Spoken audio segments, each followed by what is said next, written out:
What's up, y'all? I'm BRELAND. I'm a country music singer, and this is The High Notes.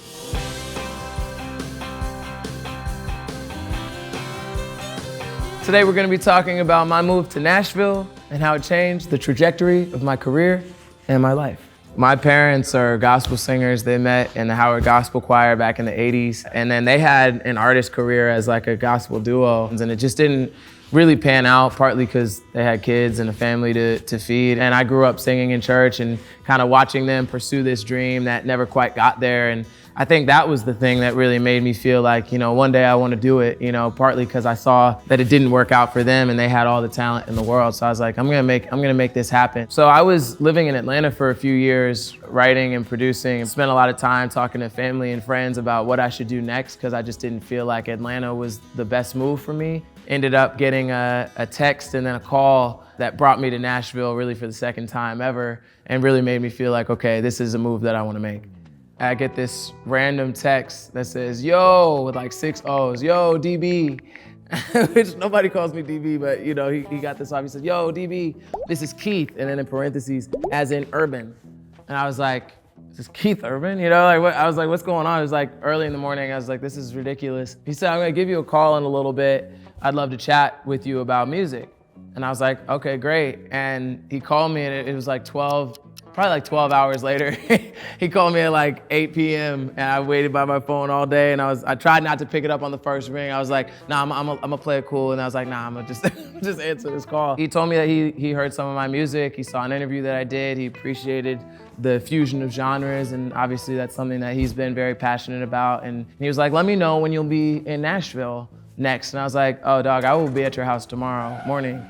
And I showed up at his house at like 8 a.m. The first time getting in the room with him, we ended up making Throw It Back, which is one of my biggest singles. It gave me a lot of confidence and motivation, one, just having his support, but being able to come to town and make something that I felt really good about. I felt like, you know what?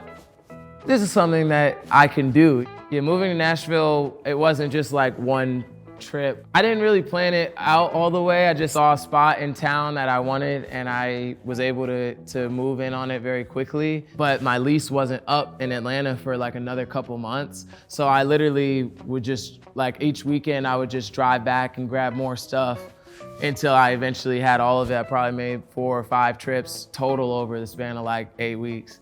I was like, oh, hey, I forgot these jeans. Let me go drive 4 hours and get these jeans. One of the first high notes, as silly as this sounds, when I first moved to town, it was kind of a weird time to move to Nashville. It wasn't really Nashville as we think of it now, with a bustling Broadway and a bunch of tourists and people getting in rooms together and creating music. It was like kind of a little bit of a ghost town. I went to Tin Roof in Midtown, and they played my song, and it was like totally unprompted. It was my first time ever hearing one of my songs in the wild, and like people were like reacting to it and were like, oh, I love this song. And I was like, oh, they love me here. I was like, this is great. When I first came to Nashville, I felt a little bit like an outsider. And that was one of the first moments that I really felt truly accepted. In Atlanta, the way that people write songs is you just kind of go into a booth and freestyle melodies and then piece together lyrics based on whatever the melody was.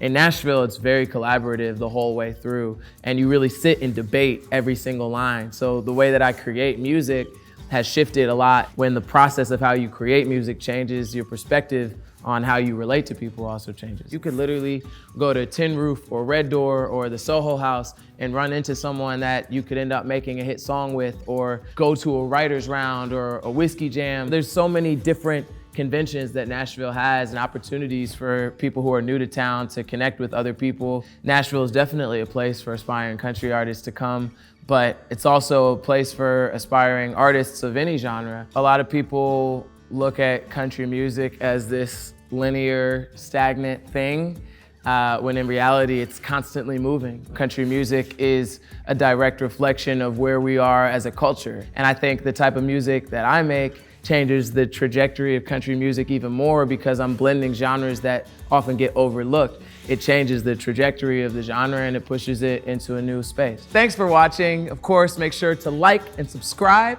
and check out more videos from the official CMA YouTube channel. Hi, this is BRELAND. I am a country music singer, and this is The High Notes. That was